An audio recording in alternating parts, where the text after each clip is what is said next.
দর্শক, আজকে আমার কথাগুলো হয়তো রুট লাগবে। অনেকগুলো ভিডিও বানিয়েছিলাম ডক্টর ইউনূসকে প্রশংসা করে, ডক্টর ইউনূসকে ভালোবেসে, ডক্টর ইউনূসকে সাপোর্ট দিয়ে। আমার 1.5 বছরের সন্তানের কথা না ভেবে আমি মারা গেলে আমার সন্তান এতিম হবে, আমি সেটা ভাবি নাই। আমি সকলের মতো রাজপথে গেছি যুদ্ধ করার জন্য। কার সাথে যুদ্ধ? শেখ হাসিনা স্বৈরাচারের বিরুদ্ধে যুদ্ধ। বাংলাদেশের মাটি ও মানুষের মুক্তির জন্য আমরা যুদ্ধে গিয়েছিলাম। সহকর্মী নিহত হয়েছে, এখনো তার রক্ত ভরা জামা আমার কাছে আছে। এখনো সেই জামা এখনো ধুই নাই, সেই রক্তাক্ত জামা এখনো ধুই নাই। আমি বলতে চাই, এই সরকারকে, স্বৈরাচার সরকারকে বিদায় করার পরে আমরা একজন দালালকে এই ক্ষমতায় বসিয়েছি।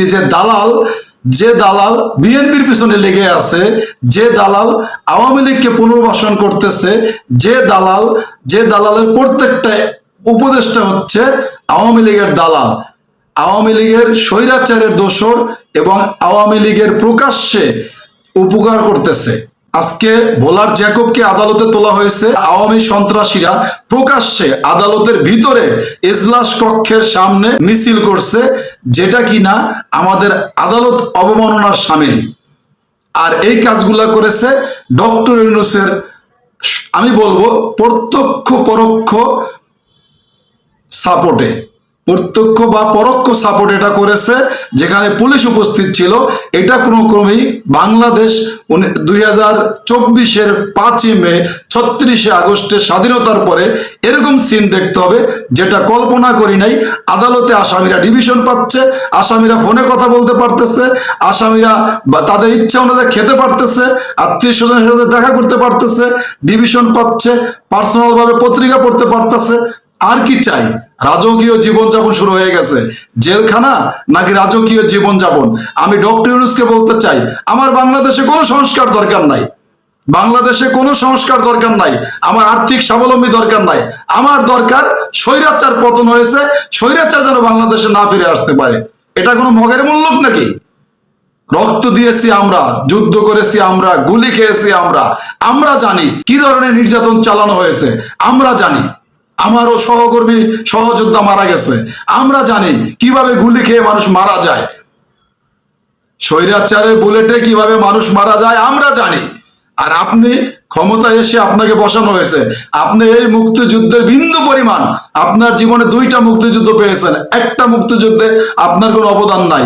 আপনি এই মুক্তিযুদ্ধে বিন্দু পরিমাণ আপনার অবদান নাই, তারপরও আপনাকে ভালো মানুষ মনে করে আমরা ক্ষমতায় বসিয়েছিলাম। শুধু ক্ষমতায় বসাই নাই, আপনাকে সাপোর্ট দেওয়ার মতো সর্বাত্মক সহযোগিতা আমরা হাত বাড়িয়ে দিয়েছিলাম। কিন্তু আপনি কি করলেন? আপনি আওয়ামী লীগকে পুনর্বাসন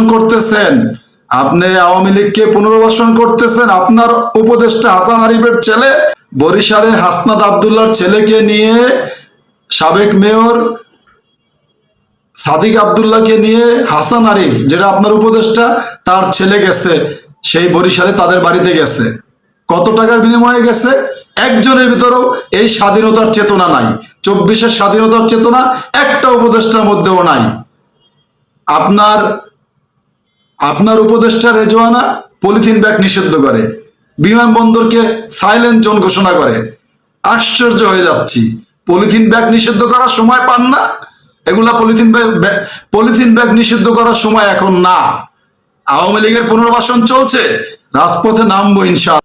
আমাদের ভারপ্রাপ্ত চেয়ারম্যান জনাব তারেক রহমান, তিনি শান্ত থাকার জন্য বারবার আহ্বান জানাচ্ছে, তাই আমরা শান্ত। না হলে রাজপথে নামতে সময় লাগবে না। ডক্টর ইউনূসকে সাবধান করে দিচ্ছি, মাহমুদুর রহমানের মতো লোক যেখানে জেল খাটে, আপনি আইনের শাসন দেখাচ্ছেন, সংবিধান দেখাচ্ছেন। এই স্বাধীনতার পরে, গণঅভ্যুত্থানের পরে আবার আগের সংবিধান কিভাবে চলে? কিসের সংবিধান? আগের সংবিধান কিভাবে বলবৎ থাকে গণ অভ্যুত্থানের পরে? আসিফ নজরুল সহ প্রত্যেকটা দালাল, প্রত্যেকটা আওয়ামী লীগের দালাল, প্রত্যেকটা আওয়ামী লীগকে পুনর্বাসন করার দায়িত্ব নিয়েছে। আমি অনতিবিলম্বে বলতে চাই, নির্বাচন 1 মাসের মধ্যে দেওয়া উচিত। নির্বাচন দেওয়া উচিত 1 মাসের মধ্যে। কারণ আপনাদের মধ্যে দেশপ্রেম নাই, আপনাদের মধ্যে চলছে আওয়ামী লীগকে পুনর্বাসন করার প্রচেষ্টা। জনগণের চোখে ধুলা দিয়ে আওয়ামী লীগকে আপনারা পুনর্বাসন করবেন, স্বপ্ন পূরণ হবে না। মাঝখান থেকে নিজেদের আমসালা দুটোই হারাবেন। হুঁশিয়ার করে বলতে চাই, নির্বাচন 1 মাসের মধ্যে দিবেন। আমার এই বাংলাদেশে কোনো উন্নয়ন দরকার নাই, আমার বাংলাদেশে কোনো ধরনের সংস্কার দরকার নাই। সংস্কার একটাই, সেটা হচ্ছে হাসিনাকে খেদাইছি, সেই হাসিনার দোষরা যেন বাংলাদেশে অরাজকতা তৈরি করতে না পারে। এখন পর্যন্ত একটা পদক্ষেপ নিতে পারেননি। সমিতি সরকার শুরু করছেন, এনজিও সরকার দিয়ে দেশ চালানো যায় না। সুতরাং স্পষ্ট বার্তা দিতে চাই, বিএনপির পক্ষ থেকে আমি একজন বিএনপির ক্ষুদ্র কর্মী হিসেবে বলতে চাই, ভালো হয়ে যান, ভালো হয়ে যান, ভালো হয়ে যান। 1 মাসের মধ্যে নির্বাচন দিতে হবে, কোনো সংস্কার দরকার নাই। বাংলাদেশের মানুষ সংস্কার চায় না, চায় ভালো একটা নির্বাচন।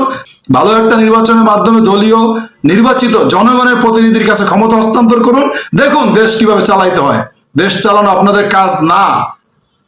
আমার তো মনে হয় এই সরকারের প্রত্যেকটা উপদেষ্টা আওয়ামী লীগের সাথে সন্ধি করছে, অভ্যুত্থানের মাঝে পালায় গিয়ে আবার তাকে রিপ্লেস আইনা বসাবে সুন্দরভাবে।